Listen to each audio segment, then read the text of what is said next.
आप सभी का फिर से स्वागत है आपके अपने एमपीपीएससी उत्कर्ष के इस यूट्यूब चैनल पे। आज हम जिस तात्कालिक वीडियो पे हम बात करने वाले हैं, जो विषय है वो है संशोधित राष्ट्रीय गोकुल मिशन। इसे आरजीएम कहा जाता है, राष्ट्रीय गोकुल मिशन। आखिरकार ये है क्या? आखिरकार देश में पशु आंकड़े क्या बताते हैं? कौन कौन से ऐसी योजनाएं हैं जो चल रही हैं? इन सभी तात्कालिक जानकारियों पे चलिए चर्चा करेंगे। तो आखिरकार है क्या, क्यों हम इस विषय पे बात कर रहे हैं? तो इस विषय के होने का प्रमुख कारण है जो हमारा केंद्रीय मंत्रिमंडल है, इसने पशुधन क्षेत्र में डेवलपमेंट करने के लिए, विकास करने के लिए संशोधित राष्ट्रीय गोकुल मिशन आरजीएम को स्वीकृति दे दी है। तो आखिरकार ये है क्या? तो ये ऐसा कदम है जिससे देश के अंदर जो पशुधन है, विशेष रूप से जो दूध देने वाले पशु हैं, उनकी उत्पादकता, उनकी प्रोडक्टिविटी को हमें बढ़ाना है। साथ ही साथ जो किसान है उनकी इनकम को, उसकी आय को में वृद्धि करनी है। आखिरकार क्या है ये राष्ट्रीय गोकुल मिशन? चलिए इसके बारे में जानते हैं। तो ये केंद्रीय मंत्रिमंडल के द्वारा बनाई गई एक ऐसी योजना है जिसमें पशुधन क्षेत्र के विकास को बढ़ावा देना है। जो पशु दूध देते हैं उनको बढ़ावा देना है। किसने किया है, कहाँ किया है, कैसे किया है, ये देखते हैं। तो जो हमारा 15th वित्त कमीशन था, 21-22 से लेकर 25-26 तक की अवधि के लिए इस क्षेत्र में लगभग 1000 करोड़ रुपए तक बढ़ाते हुए इन्होंने आवंटन को कितने करोड़ तक पहुंचा दिया? 3400 करोड़ रुपए तक पहुंचा दिया था, ताकि देश में जो दुग्ध उत्पादन है इसकी मात्रा को हम बढ़ा सकें। आखिरकार कौन सा ऐसा नोडल मंत्रालय है जो इसमें काम करता है? तो इसके लिए मत्स्य पालन, पशुधन और डेयरी मंत्रालय, जैसे पशुपालन और डेयरी विभाग है, इसमें प्रमुख रूप से काम करते हुए नजर आते हैं। आखिरकार टारगेट क्या है, क्यों हम ये कर रहे हैं? चलिए इस पे बात करते हैं। तो इसका प्रमुख काम है कि डेयरी व्यवसाय से जुड़े जो लगभग 8.5 करोड़ किसान हैं, उनकी इनकम में हमें वृद्धि करनी है, यही काम करना है। इसके अलावा क्या हमें विदेशी नस्ल के पशुओं की मात्रा में बढ़ाना, वृद्धि करनी है? नहीं, इसमें हमें जो देशी कुल के नस्ल के जितने भी पशु हैं, इनको वैज्ञानिक रूप से हमें संरक्षण देना है। तो क्या किया जा रहा है, कौन कौन सी नस्ल की पहल की जा रही, कौन कौन सी पहल की जा रही है? तो इसमें पहला जो पहल है वो है बछिया पालन के लिए। जो छोटे बच्चे होते हैं उन्हें बछिया कहा जाता है। इसमें 15,000 से अधिक बछियों के लिए 30 केंद्र अर्थात 35% पूंजी की सहायता दी जा रही है। दूसरा, ब्याज सहायता। उच्च आनुवंशिक गुणवत्ता वाले जो HGM IVF बछिया है, इनकी खरीदी पर 3% के ब्याज की छूट है। तो ये दो नई पहल सरकार द्वारा लाई गई है। और जो RGM है, राष्ट्रीय गोकुल मिशन है, जो संशोधित जो राष्ट्रीय गोकुल मिशन है, इनमें गतिविधियों पर विशेष प्रकार की चीजों को शामिल किया गया है, जैसे सीमन केंद्र और AI नेटवर्क। जी हाँ, जो सीमन केंद्र है और जहां कृत्रिम गर्भाधान होता है, वहां नेटवर्क को और मजबूत किया जा रहा है, उन्हें और अधिक आधुनिक किया जा रहा है। इसके अलावा सेक्स सॉर्टेड सीमन, ये क्या है भाई? लिंग शिफ्ट वीर्य का उपयोग किया जाता है और बैल उत्पादन और नस्ल को भी सुधारा जा रहा है, ताकि भाई इस पर भी काम करना बहुत जरूरी है। इसके अलावा कौशल और जागरूकता को बढ़ाया जा रहा है। किसानों के लिए जो कौशल विकास है और जागरूकता कार्यक्रम निरंतर चलाए जा रहे हैं, जिससे न केवल किसान अपने ज्ञान कौशल को बढ़ाए, अपितु उसकी आय में भी, उसकी इनकम में भी वृद्धि हो सके। इसके अलावा उत्कृष्ट केंद्र, उसके लिए बेस्ट टू बेस्ट स्थापित किए जा रहे हैं। इसके अलावा केंद्रीय मवेशी प्रजनन फार्मों को और सुदृढ़ किया जा रहा है, लोगों को शिक्षित भी किया जा रहा है। तो ये जो हमारी राष्ट्रीय गोकुल मिशन है, चलिए इस पर विस्तृत चर्चा और भी करते हैं। तो ये जो आरजीएम है, इसकी शुरुआत कब हुई थी? संशोधित तो अभी हो रहा है, पर आरजीएम राष्ट्रीय गोकुल मिशन की शुरुआत दिसंबर 2014 में जो देशी बोवाइन है, नस्ल है, जो देशी नस्ल है, इनका विकास करना था, साथ ही इनका संरक्षण भी प्रदान करना था। आखिरकार उद्देश्य क्या है, क्यों किया जा रहा है? तो इसका प्रमुख उद्देश्य जो दूध उत्पादन है और बोवाइन उत्पादन है, इसको बढ़ाना है। साथ ही साथ डेयरी को लाभकारी बनाना है, प्रॉफिट का धंधा बनाना है। क्या किया गया है? तो 2021 से 26 तक लगभग 2400 करोड़ राष्ट्रीय पशुधन विकास योजना के तहत दिए गए हैं। क्या लाभ हो रहा है? बिल्कुल लाभ हो रहा है। इसके लिए जितने भी गोपालक है, भैंस पालक है, छोटे छोटे सीमांत किसान हैं, इन्हें फायदा हो रहा है। क्या महिलाओं को भी इसमें सशक्त किया जा रहा है? तो जी हां, महिलाओं को भी इसमें सशक्त किया जा रहा है। 70% से अधिक पशुपालकों में ये महिलाएं हैं और महिलाओं को इससे विशेष लाभ हो रहा है। घर बैठे पैसे की अर्जन हो रहा है, धन अर्जन हो रहा है, इससे अच्छा और क्या हो सकता है? और क्या उद्देश्य था? तो भाई तकनीकी तरीके से बोवाइन की जो उत्पादकता है उसे बढ़ाना था, दूध की उत्पादकता को बढ़ाना था, साथ ही साथ प्रजनन उद्देश्यों के लिए उच्च आनुवांशिक जो गुणवत्ता वाले सांड है इनके उपयोग का प्रचार करना था, जो भाई हेल्दी हैं, जो अच्छे हो सकते हैं, जो आनुवांशिकता में अच्छे हैं। प्रजनन नेटवर्कों को मजबूत करने के लिए कृत्रिम गर्भाधान सेवा प्रदान करना है। चलित अस्पताल भी इसमें खोले गए थे। वैज्ञानिक और समग्र तरीके से देशी गोपालकों और भैंस पालकों को संरक्षण देना था। बेसिकली देसी गाय भैंसों के संरक्षण के लिए यह पहल किया गया था।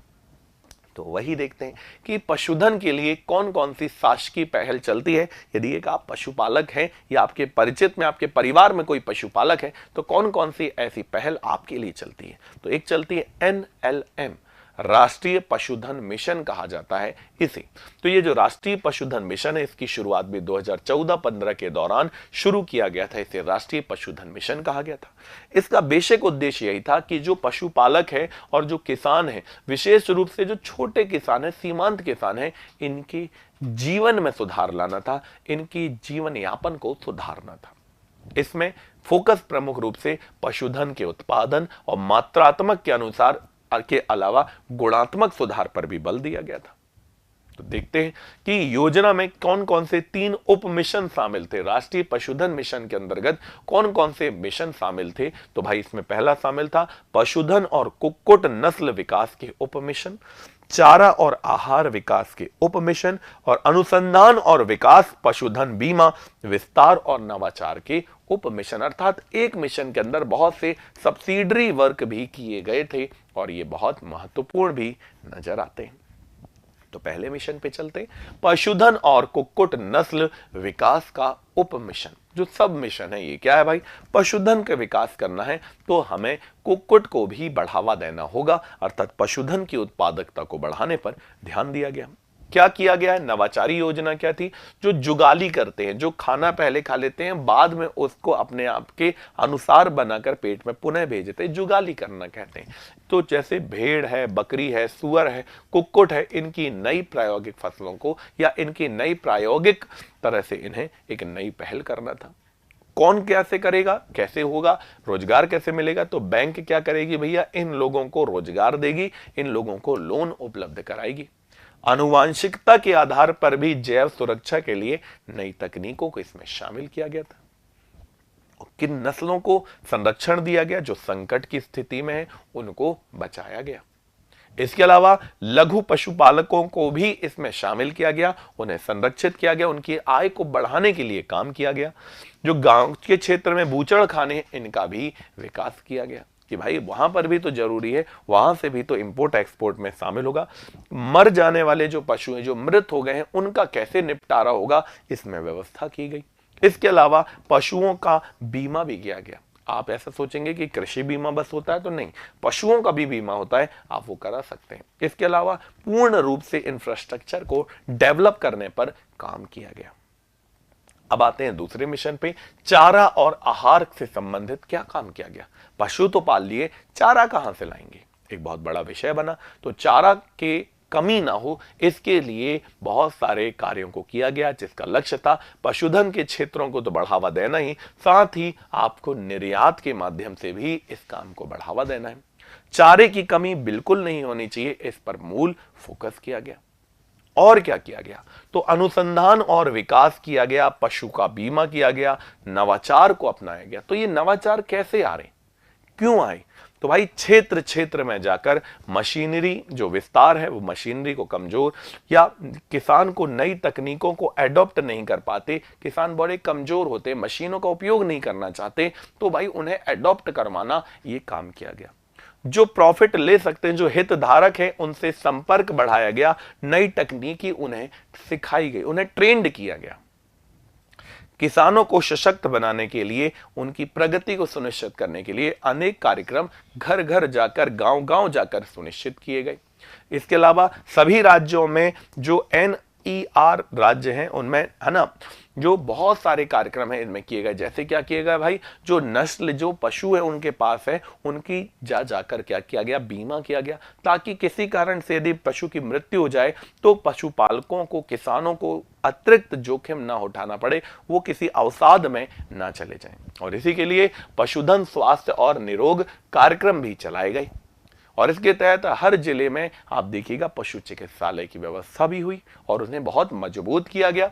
तो राष्ट्रीय पशु रोग नियंत्रण कार्यक्रम कब से चालू हुआ? 2019 से चालू हुआ। राष्ट्रीय पशु रोग नियंत्रण कार्यक्रम में 100% किसकी मदद मिली? केंद्र से सहायता मिली, उन्हें टीकाकरण किया गया। मुर्गी पालन हो, पशुपालन हो, इन्हें टीकाग्रस्त किया गया, इन्हें रोग निरोधी बनाया गया और इसके लिए प्रत्यक्ष रूप से किसानों को शिक्षित प्रशिक्षित भी किया गया है।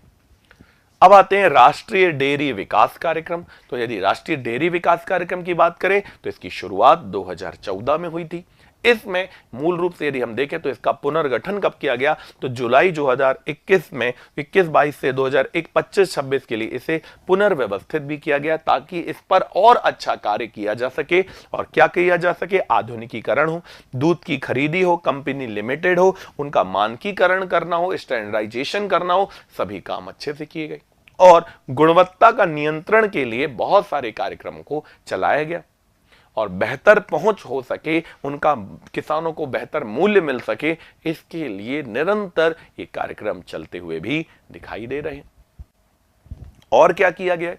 तो भाई पशुओं की जनगणना की जा रही है और एकीकृत नमूना सर्वेक्षण भी किया जा रहा है। इससे क्या होगा? ये काम कब शुरू हुआ था? तो ये काम 2019 में शुरू हुआ था ताकि कितने पशु हैं उनकी बात हो सके, रोग जो हो रहे हैं उन पर नियंत्रण कार्यक्रम चलाया जा सके और इसके लिए 100% केंद्र से सहायता आ रही है। उद्देश्य यही है कि जो कुक्कुट पालन है, मुर्गी पालन माने पशुधन पालक है, उन्हें विभिन्न रोगों से, जो रोगग्रस्त हो जाते हैं पशु, उनसे कैसे बचाया जाए, उनको कैसे बढ़ोतरी की जाए, उनकी रोग में कौन सी बीमारी हो रही है उनसे कैसे बचाया जा सके, इसके लिए कार्य किया गया। फिर आता है एक विभाग जो इसमें काम करता है, पशुपालन और डेयरी विभाग। इसकी शुरुआत भी कब हुई थी? 2019 में। ये राष्ट्रीय पशु रोग कार्यक्रम की शुरुआत 2019 में ही मूलतः की गई थी। परंतु यदि हम बात करें पशुपालन और डेयरी विभाग की, तो भाई राष्ट्रीय पशु रोग नियंत्रण जो ये कार्यक्रम चलता है, ये कार्यक्रम पूरा 100% केंद्र की सहायता से ही हमें मूलतः चलता हुआ दिखाई देता है।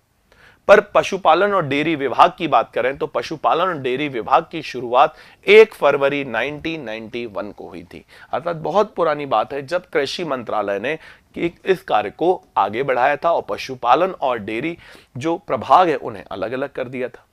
क्यों किया गया? नाम परिवर्तित किया गया। नाम परिवर्तन किया, पहले था पशुपालन, डेयरी और मत्स्य पालन विभाग, अब होता है पशुपालन और डेयरी विभाग।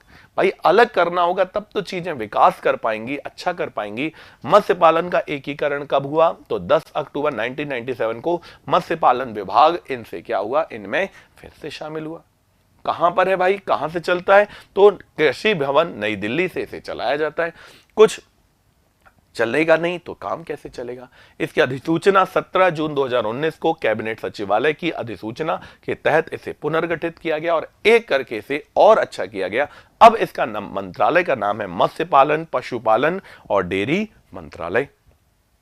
श्री राजीव रंजन जी उर्फ ललन सिंह मत्स्य पालन, पशु और डेयरी मंत्रालय के क्या हैं? ये केंद्रीय मंत्री वर्तमान में दिखाई देते हैं। माननीय पशुपालन जो माननीय जो मत्स्य पालन है, पशुपालन, डेयरी मंत्रालय के जो राज्य मंत्री हैं, ये राज्य मंत्री कौन है? प्रोफेसर SP सिंह बघेल साहब इसके राज्य मंत्री हैं। और इसके अलावा जो माननीय मत्स्य पालन, पशुपालन, डेयरी के राज्य मंत्री और कौन है? डॉक्टर जॉर्ज कुरियन भी इसके क्या दिखाई देते हैं? इसके राज्य मंत्री हमें दिखाई देते हैं। अब भाई भारत की वर्तमान स्थिति कैसी नजर आती है? भारत में क्या कोई कुछ काम पशुधन के लिए किया गया है? तो भाई भारत में 20वीं पशुधन की रिपोर्ट आई है और इस रिपोर्ट क्या कहती है? बोवाइन किस्म के देश में जो गो पशु हैं, भैंस है, मिथुन है, यॉक है, ये कितने? 303 मिलियन लगभग है। भेड़ 74 मिलियन समथिंग है, बकरी 148 मिलियन है, सुअर 9.6 मिलियन है, पोल्ट्री फार्म 851 मिलियन में। विश्व में सबसे बड़ा दूध उत्पादक देश ही कौन बन चुका है? तो हमारा प्यारा देश, हम दुनिया में मिल्क प्रोडक्शन में नंबर 1 है। प्रति व्यक्ति उपलब्धता यदि हम देखें 22-23 के आंकड़े के अनुसार तो लगभग आधा लीटर प्रति व्यक्ति के पास प्रतिदिन हमें क्या मिलता है, दूध हमारे देश में हमें उपलब्ध है। अब आंकड़ों की यदि चर्चा चल रही है तो 2022-23 में ही प्रजातिवार यदि हम देखें तो कौन सी प्रजाति कितने, तो देसी भैंस कितने परसेंट, 31% थी, नॉन डिस्क्रिप्टिव भैंस 12% थी, बकरी 3.3, विदेशी गाय 1.8, संकर किस्म की गाय 29%, देसी पर गाय मात्र 10% बची है और नॉन डिस्क्रिप्टिव गाय 9.5 है। तो देसी भैंस तो हमारे पास ज्यादा है, देसी गाय को ज्यादा करना होगा, है ना। B2 किस्म का दूध कम आ रहा है तो भाई बढ़ाना पड़ेगा ना, तो देसी किस्म में हमें काम करना होगा। अब यदि हम पशुधन का आंकड़ा देखें तो पशुधन का आंकड़ा सरकार कहती है कि ये आंकड़े में सबसे आगे नंबर 1 यूपी है, फिर राजस्थान है, फिर हमारा मध्य प्रदेश, वेस्ट बंगाल और बिहार आते हैं। बाकी फिर अन्य राज्य आप देख सकते हैं जिनमें आंध्रा, महाराष्ट्र, तेलंगाना, कर्नाटक, गुजरात, तमिलनाडु, झारखंड, उड़ीसा, आसाम, छत्तीसगढ़ और अन्य राज्यों में पशुधन की स्थिति दिखती है। अब गो पशु गाय की यदि हम बात करें तो इसमें आगे कौन नजर आता है, वेस्ट बंगाल, फिर यूपी, हम यहां पर भी तीसरे नंबर में आते हैं, चौथे में बिहार, पांचवे में महाराष्ट्र आता है। यदि भैंस को लेकर चलें, भैंस अकेले को लें तो नंबर 1 है यूपी, नंबर 2 है राजस्थान, तीसरा है गुजरात, यहां पर हम चौथे नंबर पे आते हैं। तो गाय में तीसरे हैं, भैंस में चौथे हैं और 5 में अन्य राज्य नजर आते हैं। अब बात करते हैं भेड़ की, तो भेड़ में सबसे आगे तेलंगाना, आंध्र प्रदेश, कर्नाटक, राजस्थान, तमिलनाडु, जम्मू कश्मीर, महाराष्ट्र, गुजरात, उड़ीसा, यूपी, पश्चिम बंगाल, हिमाचल प्रदेश, झारखंड, आसाम और हम यहां 15वें नंबर में खिसक जाते हैं। तो देखिए भैंस में तीसरे, गाय में, है ना, चौथे और यहां बकरी में भेड़ में सीधे 15वें नंबर में खिसकते हुए नजर आते हैं। बकरी की बात करते हैं तो बकरी में राजस्थान, वेस्ट बंगाल, यूपी, बिहार और यहां पर भी हम 5वें नंबर में नजर आते हैं। तो देखना होगा ना कि मध्य प्रदेश हर स्थिति में कुछ अच्छा करता हुआ नजर आ रहा है। यदि हम देखें प्रमुख दुग्ध उत्पादक राज्यों में दुग्ध उत्पादन की हिस्सेदारी कितनी है तो मिल्क प्रोडक्शन में सबसे आगे हिस्सेदारी यूपी की है, फिर राजस्थान की है, फिर हमारी मध्य प्रदेश की है, फिर गुजरात की है और फिर आंध्र प्रदेश की है। तो आप इन स्टैटिक डेटा का आपको उपयोग जरूर करना चाहिए, आपको ये आंकड़े का उपयोग जरूर करना चाहिए। यदि हम अंडा उत्पादक राज्यों की बात करें, अंडे की कटोरी किसे कहते हैं, अंडे की टोकरी किसे कहते हैं, तो अंडे की टोकरी आंध्र प्रदेश को ही कहा जाता है। नंबर 2 में तमिलनाडु है, फिर तीसरे में तेलंगाना है, चौथे में वेस्ट बंगाल है, 5वें में कर्नाटक है, 6वां 7वां महाराष्ट्र, 8वां पंजाब, 9वां यूपी, 10वां ओडिशा, 11वां बिहार, 12 नंबर में हम यहां पर आते हुए नजर आते हैं। अब यदि हम बात करें प्रमुख मांस उत्पादक राज्य, तो मीट की यहां पर बात की गई, तो मांस में यदि हम देखें तो उत्तर प्रदेश, वेस्ट बंगाल, महाराष्ट्र, आंध्र प्रदेश, तेलंगाना, तमिलनाडु, हरियाणा, केरला, कर्नाटक, बिहार, पंजाब, राजस्थान, ओडिशा और यहां हम 14वें नंबर में हम अपने आप को देख पाते हैं। तो भाई ये पूरे आंकड़े थे, एक बार फिर से इन आंकड़ों पे हम चर्चा कर लेते हैं। तो एक बार देखिएगा कि पशुधन के मामले में हम कौन से नंबर में हैं, तो तीसरे नंबर पे नजर आते हैं। पशुधन, टोटल पशुधन में तीसरे हैं। गाय के मामले में, गौ पशु के मामले में भी कैसे हैं, तीसरे। पशुधन में भी तीसरे, गाय में भी तीसरे। भैंस में कौन से नंबर में आ जाते हैं, तो भैंस में हम तीसरे, चौथे नंबर में नजर आते हैं। तो पशु में भी तीसरे, गाय में भी तीसरे, भैंस में चौथे नंबर में है। भेड़ में कौन से नंबर पे नजर आते हैं, तो भाई भेड़ में तो हम बहुत पीछे चले जाते हैं, भेड़ में हम मध्य प्रदेश 15वें नंबर में नजर आते हैं। बकरी में यदि हम देखें तो बकरी में अच्छी स्थिति है, हम 5वें नंबर पे नजर आते हैं बकरी में। टोटल दूध उत्पादन की बात करें तो टोटल दूध उत्पादन में भी हम तीसरे नजर में नाम आते हैं। अंडा उत्पादन में देखें तो अंडा उत्पादन में हम 12वें नंबर पे नजर आते हैं। अर्थात कहने का आशय ये है, और मध्य प्रदेश की कुल मांस उत्पादन में या मांस उत्पादन में हम 14वें नंबर में नजर आते हैं। तो कहने का आशय यहाँ पर यह है कि यदि स्टैटिक डेटा का उपयोग यदि आप एग्रीकल्चर के जो आप क्वेश्चन लिख रहे हैं उनमें करेंगे तो आपको बहुत ही लाभकारी सिद्ध होगा, और एक भारतीय होने के नाते आपको जरूर जानना चाहिए। तो यही था आज का पूरा वीडियो जिसमें आपको जानकारी देनी थी, और ऐसे ही आपको तात्कालिक जानकारी के लिए जुड़े रहना है आपके अपने MPPSC उत्कर्ष के इस YouTube चैनल के साथ। मिलते हैं अगले वीडियो में। जय हिंद।